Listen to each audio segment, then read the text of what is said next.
Have you heard of the D.O.G.E, D-O-G-E? The D.O.G.E. That's the Department of Government Efficiency. Spearheaded by Elon Musk, I think. Vivek Ramaswamy was part of it. I think he's gone now. I don't know.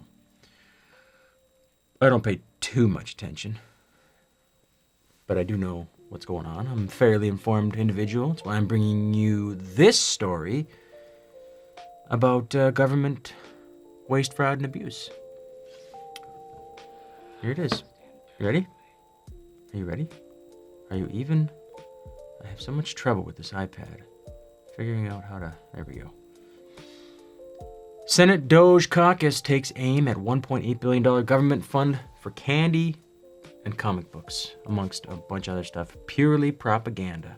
Senate D.O.G.E caucus chair Joni Ernst, Republican from Iowa, has re-upped legislation to cut roughly $2 billion in taxpayer money spent on swag, goodies and such, clothing and all those little items. Swag. Where does that word originate? I'm curious. It's slang for money, valuables, or a bunch of other stuff. Senate D.O.G.E caucus chair Joni Ernst has I can't even speak today. Has re-upped legislation to cut roughly $2 billion in taxpayer money spent on swag to promote federal agencies. Expenditures in Ernst's crosshairs went toward agency mascots, fidget spinners. Fidget spinners. I don't think I've ever touched a fidget spinner. You can quote me on that. I have never touched a fidget spinner. Coloring books, koozies, comic books, and other items the team has called purely propaganda. Ernst's Stop Wasteful Advertising by the Government, SWAG Act. See how they use that? It's like a play on words. SWAG Act is inspired by a study that estimated discretionary advertising spending, this is advertising spending, within federal agencies jumped to $1.8 billion in 2023. Advertising to promote government agencies, $1.8 billion in 2023. More than double the $778 million that had been spent in 2018. Ernst says, quote, "You might mistake Washington for a very expensive kid's birthday party, with federal employees playing dress-up, appearing as mascots, and making coloring books." This is Ernst. That's her. In case you see her on the street, I want to give her a high five. Hey, good work. Nice job. Something like that. Quote, "Misbehaving bureaucrats need to stop wasting tax dollars trying to refurbish their bad reputation and focus on serving the American people." Hallelujah. Amen. Amen. Ernst's legislation restricts funding for government propaganda, such as gift items and certain ad campaigns, unless authorized by law. The bill features carve-outs for the military, which spent about $640 million of the $1.8 billion on efforts to bolster recruitment, which is probably the only actual useful spending. National security. The rest of it's just garbage. In renewing her push for the SWAG Act, Ernst has flagged some of the zany spending that various agencies engaged in over recent years. Among them, Vinvasive. Frickin' Vinvasive. Hey, he's frickin' Vinvasive. Frickin' Vinvasive, eh? Hey, you leave Vinvasive out of this, eh? You leave him out of this. Vinvasive, a mutant bug that a Department of Agriculture sub-agency has used to alert the public to the scourge of pests, vines, and other invasive critters. I want to show you Vinvasive. This is the ad. I'm Vinvasive, and I'd like to talk to you about something serious. That's right. I'm talking about the unfair treatment of insects like me. You understand? This is a government Do I look like someone who should be feared? ad. Don't answer that. Am I not worthy of respect? You've seen enough. It's 3 minutes long. They blame me for the ruin of... Shut up, Vin. Hey, he's freaking Vinvasive. I told you to leave him alone. That's Vinvasive. Brought to you by your tax dollars. It's not, where is it here? It's not clear how much Vinvasive costs the taxpayers. Probably in the millions. There's other videos too. Just go to the YouTube and type in Vinvasive. Watch them for yourself. Goes back like a decade. Another government mascot, Champa Boom. Champa Boom, for the Defense Department's MacDill Air Force Base in Tampa, Florida, reportedly cost $9,000. I guess his costume is $9,000, something like that, his outfit. Champa Boom is intended to boost recruitment. Are you recruiting children? Hello? Are you recruiting children? I guess in a way you are, but if you're encouraged to join the military by a big mascot, you're either going to be a great soldier or a terrible one. There's no middle ground there. No middle ground. Other agency mascots include the Yuma sector of the U.S. Customs and Border Patrol's German Shepherd Tracker. I think this is Tracker here. Is this Tracker? I gotta get a better. I think that one's Tracker. The picture got cut in half. He's big. He's a bear. He tracks things. Bears don't track. Oh, that was Agent Teddy. Sorry, that's Agent Teddy.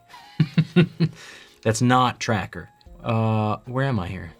Yet again, I've lost my place. The National Oceanic and Atmospheric Administration's Owly, Skywarn, and Sanctuary Sam, a cartoon owl and sea lion that promote environmental protection and readiness for severe weather. And the Federal Emergency Management Agency's Rex the Ready Lion. Mascots that are approved by Congress, such as the U.S. Forest Service's Woodsy Owl, never heard of him, and good old Smokey the Bear. We all know Smokey. We love Smokey. Smokey can stay. Those would not be affected by Ernst's legislation because they are approved by Congress. The Republicans team also highlighted comic book series rolled out by various government entities. This includes the Centers for Disease Control and Prevention's Operation Outbreak. This is a 60-page, I'll call it a graphic novel that I read. I read it, which is intended to give students exercises to identify the pathogen's index case and potential animal host. It's a 60-page Operation Outbreak, the Junior Detectives. And essentially, it is just a big, huge 60-page comic book that ends by them promoting vaccines. And the artwork ain't bad, but the writing stinks. Whoever wrote this, and it's in the credits here, I could look it up. I don't want to shame them. If you wrote this, it stinks. It really stinks. You are a bad writer. Really bad. This just goes on and on. I mean, it's a 60 pages. Basically, it just goes, you're going to have to read this for you. I'm going to put a link in the description if I remember it, and you're going to have to read this for yourself. You're going to have to read that for yourself. It's terrible. Back to the regularly scheduled broadcast. Another graphic novel under the gun is the Cybersecurity and Infrastructure Security Agency's Real, Fake, and Resilience series, which are intended to inform the public about misinformation. I can only imagine. I have not read those ones, but I can only imagine. This is a statement here put out by, I think, Rand Paul. By the way, that last one, the Operation Outbreak, came, I think it was released right around COVID. Right around the same time. Ensuring you that vaccines are safe. I believe that this is a statement from Rand Paul. This is a mouthful here.